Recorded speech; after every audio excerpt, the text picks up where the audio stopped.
Barack Obama sits down with Dmitry Medvedev and resolve the crisis in U.S.-Russian relations over atomic weaponry, which I consider the first priority that he must undertake.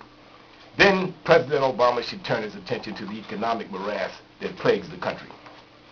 While I understand that what can be reasonably proposed is determined by the political realities of converting his proposals into law, because politics is, after all, the art of the possible, he must not hesitate to be bold in his proposals.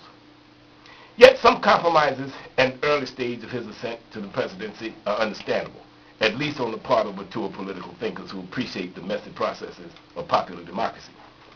However, President Obama must approach compromise with the Republicans in the spirit of a carnival clown who holds his nose and kisses a pig because the show must go on. Barack must not seek Republican counsel too often or too broadly, but confine his request for advice and consent to those specific issues where their support is absolutely essential. Any measure that the Democrats can pass with a simple majority, they should go for it. In fact, in spite of all the talk about bipartisanship, my position is the Republicans lost, and they have taken things so far to the right that only a dramatic swing to the left can even find the middle, anything that remotely resembles equilibrium. And my attitude toward them is the same attitude I take in debate with the right. It's the slogan that we used on my football team when I went to Florida A&M to play football in 1959, and that slogan was, "Kill a mosquito with a hatchet."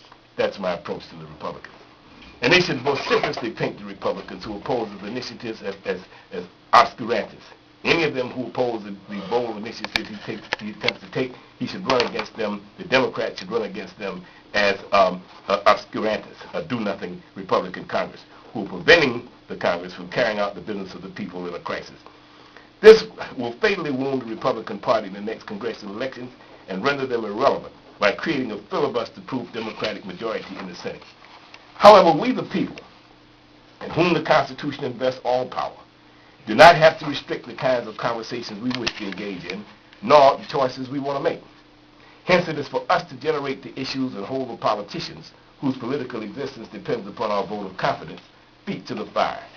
And the first question that we should be asking is whether or not capitalism, as we have known it, is passé, an anachronism, that it should be relegated to the fossil foul of antiquated ideologies.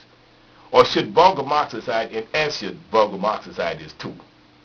Since none of our economic gurus seem to know how to salvage the American capitalist system, both the longtime Fed chairman Alan Greenspan and the recent Nobel laureate of economics Paul Krugman have publicly admitted that they are clueless, it is fair to assume that capitalism perhaps cannot be saved. Thus, it is for those of us who are neither emotionally committed to capitalism nor materially invested in it because we own no capital, to begin to think of new models of economic organization. After all, capitalism is not guaranteed in the Constitution.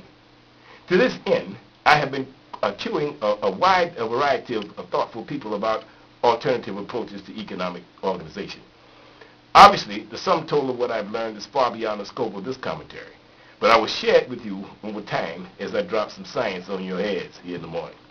For instance, I found the ideas of Roger Jolly, a former corporate cost accountant, Southern wasp, and musician who once played trumpet with Kool in the gang, who failed in a recent bid to become mayor of St. Augustine, Florida, worthy of serious discussion. I met the Mohawk-wearing Mr. Jolly on a recent trip to St. Augustine, where I saw him in a mayoral debate. His speech was both eloquent and informative, and he was the very spirit of candor as he concluded his oration with a charge to the audience.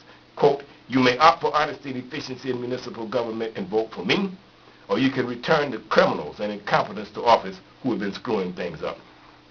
The fact that the sitting mayor and other members of city government were present gave him no cause for pause. I was impressed. Recently, I interviewed Mr. Jolly about the present economic crisis. And in his view, quote, "A great part of the problem is that we are trying to explain the present crisis in obsolete language. We are in the post-industrial age, but we are still employing language that was coined in the industrial age. For instance, what does socialism and capitalism really mean when the richest capitalist class in the world, led by Warren Buffett and Henry Paulson, has called upon the taxpayers, the lowly workers, to bail their crumbling system out? The government already owns about half of all the mortgages of so-called private property, and they're funneling billions of our tax dollars into private banks in order to keep them from collapsing. So it's a pretty safe bet that capitalism, as Adam Smith described it, is dead, if it ever really existed. I found Jolly's ideas interesting because they provide another way of conceptualizing the present crisis within capitalism, and when viewed from his perspective, the policy implications look very different from the present plans to simply bail the fat cats out with the hard-earned taxes of struggling workers. Since this mess is the result of all that Republican mumbo-jumbo masquerading as economic theory, the last people on earth we should pay any mind on fixing the economy are the laissez-faire ideologues on the right who now howl about encroaching socialism.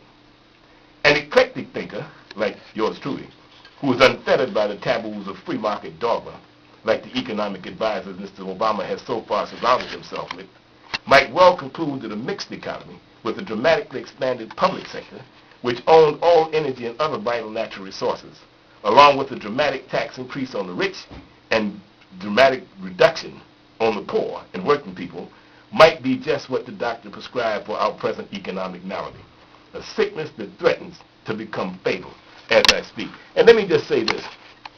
In the following commentaries, you may have noticed earlier, thus far, my commentaries have been very pro-Obama. That is because I wanted to see him elected. I saw myself like Yamamoto saw himself in relation to the Japanese emperor. I was the sword of Barack Obama. However, now that he's in power, I'm shifting back to my usual role. That is the role of the press as defined in the Constitution, which I think the Founding Fathers got right, and that is as a watchdog over those in power and who are in charge of the public purse. So my commentaries will go increasingly critical of President Obama. I hope you all understand I'm just doing what I'm supposed to do. This is Playfell Benjamin with a commentary on the Times. And my only allegiance is to you. Let me know when.